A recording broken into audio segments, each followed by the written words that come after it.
The invoice was printed on their best paper, the cream-colored cardstock Mom used for her real estate business. $50,000 owed, childhood expenses, 1999 to 2017, sat at the top in bold letters, like I was just another client who defaulted on a payment. But it wasn't the numbers that made my coffee mug slip from my hand, it was the sticky note attached. "This is what love costs, Megan." I stared at the itemized list, my hands trembling as I read each line. "Well?" Dad cleared his throat from across their pristine granite kitchen island. "We know you just got promoted at that tech company.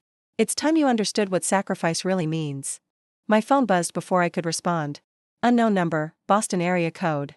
I almost didn't answer, but something made me swipe accept. "Is this Megan Porter?" The woman's voice was professional, careful. "Yes? This is Catherine Whitmore from Whitmore and Associates. I'm calling regarding the estate of James and Linda Chen, your biological parents. We've been trying to locate you for 6 months. The inheritance is ready for disbursement, $2.8 million.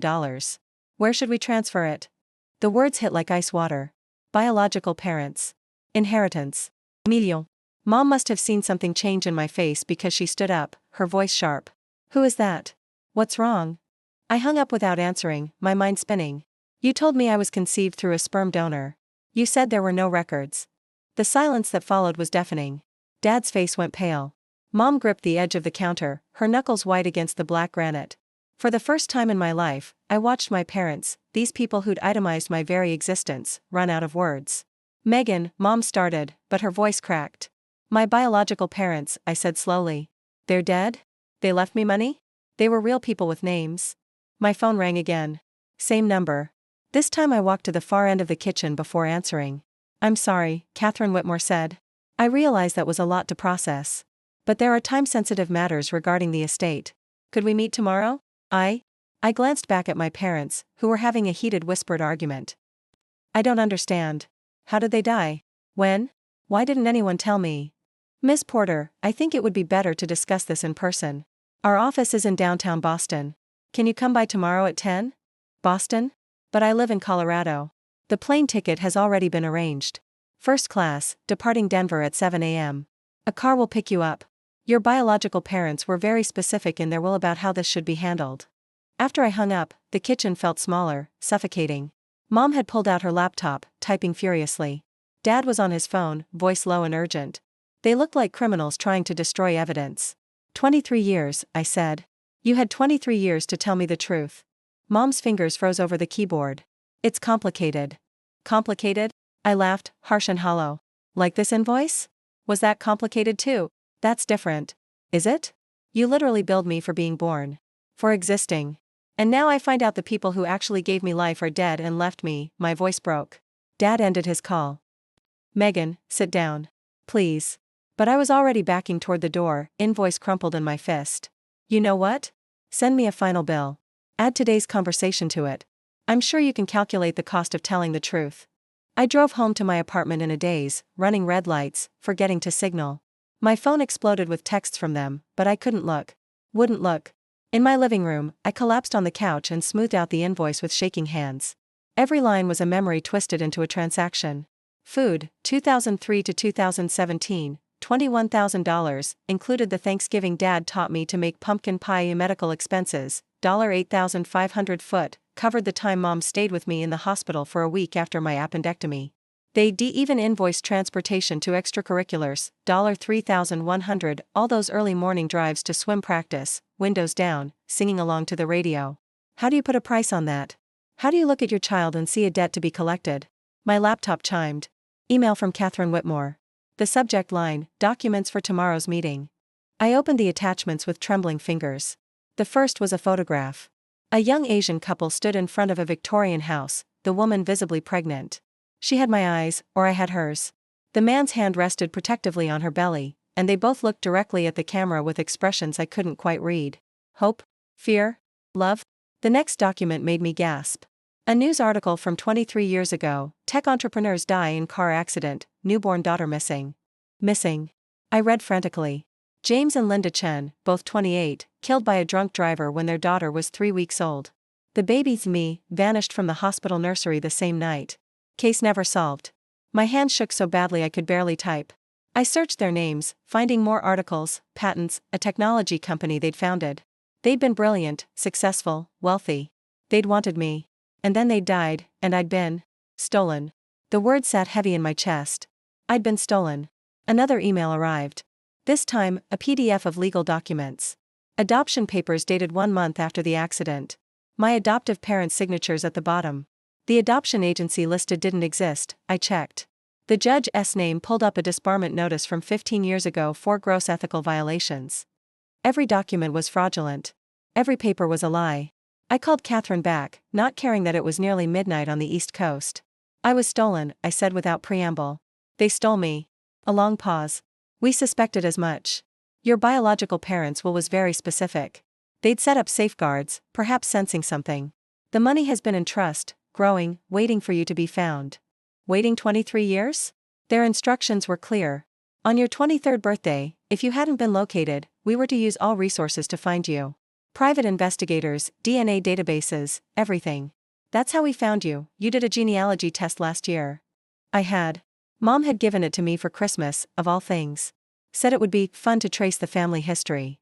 We need to meet, Catherine said gently. There's more. Letters they wrote. Videos they recorded.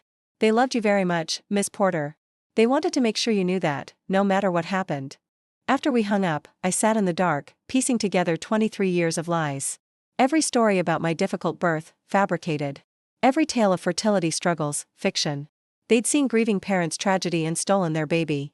Then had the audacity to charge me for it. My phone lit up with another text from Mom. We need to explain. Please. I almost threw the phone across the room. Explain? Explain how you steal a baby? How you forge adoption papers? How you raise that child for 2 decades, then hand her a bill? Instead, I typed back, I know about James and Linda Chen. The typing dots appeared and disappeared for 5 minutes. Finally, come back. We'll tell you everything. I laughed, bitter and broken. Now they wanted to tell the truth? After I'd discovered it myself? But I went.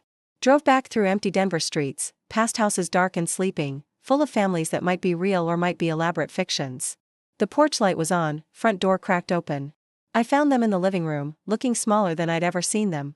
The agency said the birth parents were teenagers, Mom whispered. Said they couldn't care for you. We'd been trying for years, spent everything on treatments. When they called about a baby who needed a home immediately, no questions asked, we didn't ask questions. You knew, I said flatly. Somewhere, you knew something was wrong. Dad's shoulders sagged. Maybe. Yes. The paperwork came too fast. The judge barely looked at us. But we wanted you so badly you stole me. We didn't know. Mom's voice cracked. Not at first. By the time we suspected, you were ours. You were walking, talking, calling us Mama and Dada. How could we give me back? Tell the truth? Not charge me $50,000 for the privilege of being kidnapped. She flinched. The invoice, that was wrong. We were angry. You've been pulling away, spending holidays with friends, barely calling. We thought if you understood what we'd sacrificed, you sacrificed? My real parents are dead. They died thinking I was missing.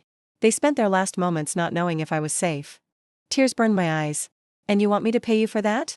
Dad stood abruptly, walked to their safe, and pulled out a folder. We kept these. Don't know why. Couldn't throw them away. He handed it to me with shaking hands. Inside were photos. Me as a baby in a hospital nursery. The blanket I was wrapped in had Chinese characters embroidered on it. There was a tiny hospital bracelet, Baby Girl Chen. A note in elegant handwriting, Our darling daughter, may you always know how loved you are. Mama and Baba. They'd kept evidence of their crime for 23 years. We'll contest the inheritance, Mom said suddenly, desperately. We raised you. That money should stop. I stood, clutching the folder. Just stop. Megan. My name, I said quietly, was probably something else. Something they chose. Something that meant something to them.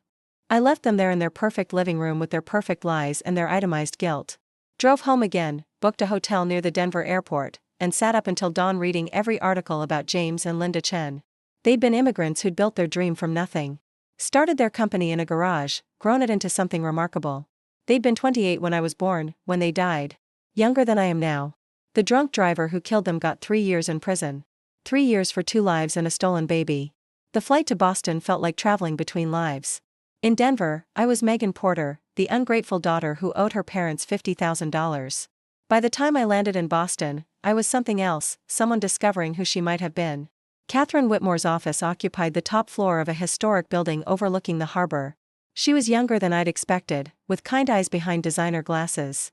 I knew your parents, she said after we'd settled in her conference room. I was just starting law school when they hired our firm. They were brilliant, kind, completely devoted to each other. When you were born? She smiled sadly. I've never seen two people so happy. She pulled out a tablet, swiped to a video. They recorded this the day you were born. My biological parents filled the screen. Linda in a hospital bed, exhausted but radiant, James beside her holding a tiny bundle, me. Hello, Xiaobao, Linda whispered to the baby. Little treasure. We want to tell you about your name. Mei Ling, beautiful and delicate.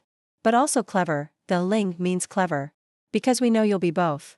James kissed the baby's forehead. We have so many dreams for you, Mei Ling. But mostly we dream that you'll be happy. That you'll know every day how wanted you were, how loved you are. I sobbed through the entire video. These people, my parents, had loved me before I could even focus my eyes. They'd named me thoughtfully, purposefully. They'd dreamed of my future. And they died 21 days later. Catherine gave me time to compose myself, then pulled out more documents. Your parents were meticulous planners. The trust was set up during Linda's pregnancy. If anything happened to them, you'd be provided for. The initial amount was $600,000. Invested wisely for 23 years. 2.8 million, I whispered. Actually, she smiled slightly, that's just the liquid assets. There's also their company shares, now worth approximately 12 million. The Victorian house from the photo, paid off, maintained by the trust. Various smaller investments. The total value is closer to 18 million. The number was incomprehensible. But what made me cry again was a smaller document, a list in Linda's handwriting. Things to teach Mei Ling, Mandarin, so she can speak to Nai. Piano, James plays beautifully. Coding, both of us. Swimming. How to make dumplings. The value of hard work. The importance of kindness. They'd planned to teach me to swim. Susan and Robert Porter had charged me for swimming lessons. There's one more thing, Catherine said gently. She handed me a sealed envelope. They wrote this the night before the accident. Almost like they knew. I opened it with trembling hands. Our beloved Mei Ling. If you're reading this, something has gone very wrong, and we are not there to tell you these words ourselves. Know this, you were wanted. You were planned for, hoped for, prayed for. Every day of your life, you have been loved beyond measure. We don't know who is raising you now, but we pray they are kind. We pray they tell you about us, not to make you sad, but so you know where you came from. You come from love, Xiaobao. You come from two people who looked at each other and saw forever, who built dreams with their bare hands, who believed the best thing they could ever create was you. The money is just money. Use it wisely, but don't let it define you. What we really leave you is this, you are Mei Ling Chen. You are the daughter of dreamers and builders. You have our stubbornness, our hope, our love of problem solving. You have your mother's eyes and your father's laugh, though you wouldn't know that yet, you're still so small. Be brave, our darling girl. Be kind. Build beautiful things. Fall in love. Make mistakes. Live the life we dreamed for you, whatever that looks like. And know, always know, that somewhere beyond the stars, Mama and Baba are watching, loving you still, loving you always, loving you forever. All our love. Linda and James.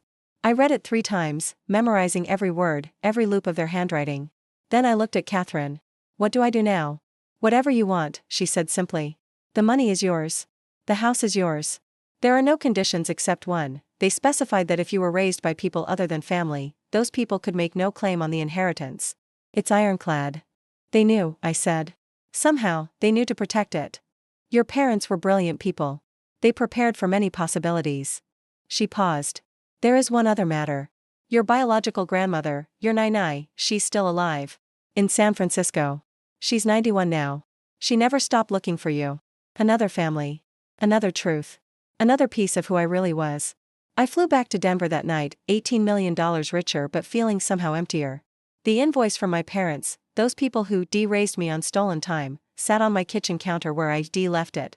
$50,000 for raising someone else's child. I wrote them a check. Not because I owed them, I didn't. They'd stolen my life, my name, my history. But because I needed them to understand the difference between love and transaction. In the memo line, I wrote, paid in full. No refunds. I included a note, this zeroes out our relationship. You invoiced me for childhood, I'm paying you to stay out of my adulthood. Don't contact me again. If you try to contest the inheritance, I'll go public with the truth about my adoption. Imagine what that would do to Mom's real estate business, to Dad's position at the bank.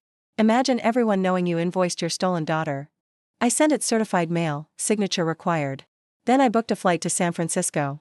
I had a grandmother to meet, a language to learn, a life to build. I had $18 million and 23 years of lies to untangle. But first, I played the video again. My real parents, young and alive and full of hope, whispering to a baby they'd named thoughtfully, loved completely, and lost tragically. I found them, I whispered to the screen. I found you. And you were right, I did get your stubbornness. Ask the people who tried to bill me for it. My phone buzzed. A text from the woman who'd raised me, how could you? I deleted it without responding, then blocked the number. Some debts can't be paid. Some bills come due in ways you never expect. And some inheritances are worth more than money, they're the truth that sets you free, even if it comes 23 years late. I kept the invoice, though. Framed it, even. A reminder that love shouldn't come with a price tag, that family isn't about IOUs and itemized lists. It hangs in my new office in the Victorian house my birth parents bought, in the room where they once dreamed of teaching me to code. I'm learning Mandarin now. I make dumplings with my nai every Sunday. I swim in the mornings, thinking of parents who'd wanted to teach me. And sometimes, when the light hits just right, I swear I can feel them, Linda and James, Mama and Baba, watching from somewhere beyond the stars. Loving me still. Loving me always. Loving me for free.